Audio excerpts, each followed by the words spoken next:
नमस्कार दोस्तों, आज चर्चा करते हैं शुक्र ग्रह के विषय में।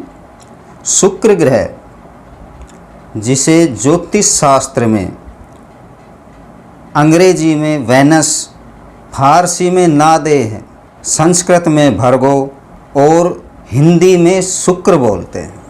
यह सीधे चलने वाले ग्रहों में चौथे स्थान पर आता है, तीसरे आसमान का स्वामी है और यह सबसे सुंदर ग्रह है। आप इनकी यदि कोई तस्वीर देखेंगे तो सभी से सुंदर ग्रह आपको जो दिखेगा वह शुक्र ही दिखेगा। उसका शास्त्रों में बताया गया है कि शुक्र ग्रह पर हीरे की बारिश होती है।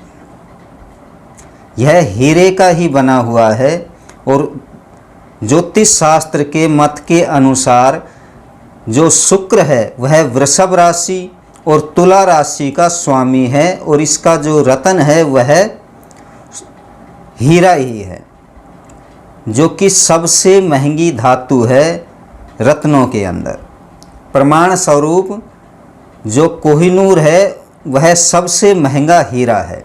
इसका जो व्यास ज्योतिष शास्त्र में बताया गया है कि 7007 मील का इसका व्यास है। सौर मंडल में अपने जब ध्रुव स्थानों पर घूमता है तो एक राशि में यह 30 दिन अपना स्थान रखता है, अर्थात सूर्य की तरह एक वर्ष में यह 12 राशियों के अंदर भ्रमण करता है 365 दिन के अंदर। जिस समय यह अपने ध्रुव स्थानों पर घूमता रहता है तब यह पृथ्वी के नज़दीक वर्ष में एक बार आता है। उस समय इसकी दूरी पृथ्वी से 2 करोड़ 20 लाख मील दूर होती है।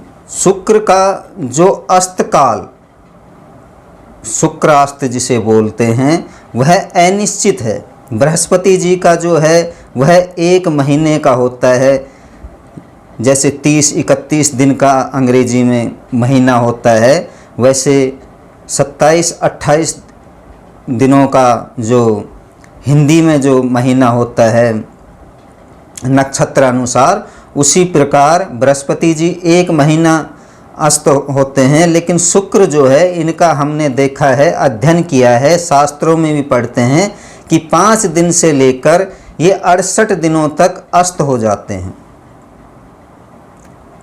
और इनके अस्तकाल में जो बताया गया है कि क्या क्या काम नहीं करने चाहिए अस्त के समय पर, क्योंकि ये मानव शरीर में शुक्र अर्थात शुक्राणुओं के अधिपति हैं।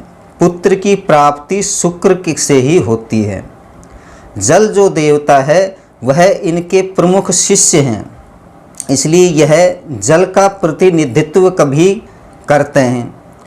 इनके अस्तकाल में कुआं, बावड़ी, तालाब, बाग, यज्ञ, हवन, मकान आना और जाना कहीं पर, देवालय, मकान की प्रतिष्ठा, कान को बिधवाना, सोने का दान, इसके 3-4 अर्थ निकलेंगे।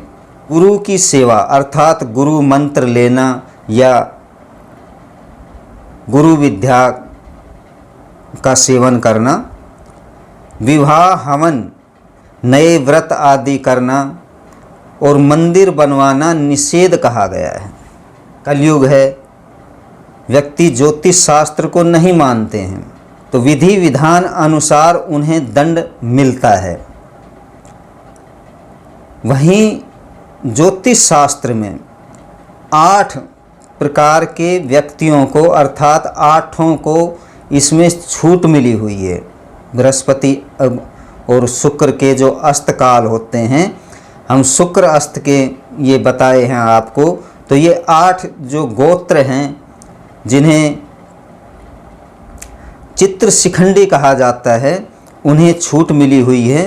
भृगु, अंगिरा, वत्स, वशिष्ठ, कश्यप, अत्रि, भारद्वाज, ये 7 ऋषि हैं जिनके ये गोत्र हों, मैन जो बोलते हैं कि मैं भृगु गोत्र का हूँ, उन्हें इसमें छूट रहती है। और 8वां जो बताया गया है वह है जो कन्या अपने पिता के घर कुछ पुष्प हुई हो, उसे भी छूट होती है।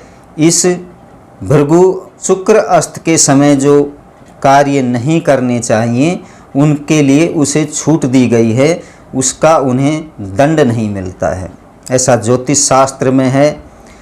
इसकी पुष्टि और प्रमाण के लिए यदि कोई देखना चाहे तो अधिक ग्रंथों में इसके विषय में लिखा हुआ है और ज्योतिष सर्व संग्रह में भी इसका वर्णन है। यदि कोई इसके बारे में कमेंट करे बाद में कि इन्हें क्यों छूट है, तो उसके विषय में भी मैं विस्तृत वर्णन करूंगा। आप कमेंट करना, बताऊंगा बिल्कुल। मेरा कोई भी वीडियो में आप कमेंट कर सकते हैं, लिखकर भेज सकते हैं कि ऐसा आपने क्यों कहा, इसका कहाँ प्रमाण है, तो वो प्रमाण मैं आपको प्रकाशक, लेखक और पृष्ठ सहित बता सकता हूँ। ये शुक्र के विषय में जानकारी थी जो कि चश्मा ज्योतिष के अंदर से मैंने ली है। चश्मा ज्योतिष लगभग 400 साल पहले की लिखी हुई एक किताब है। नमस्कार दोस्तों।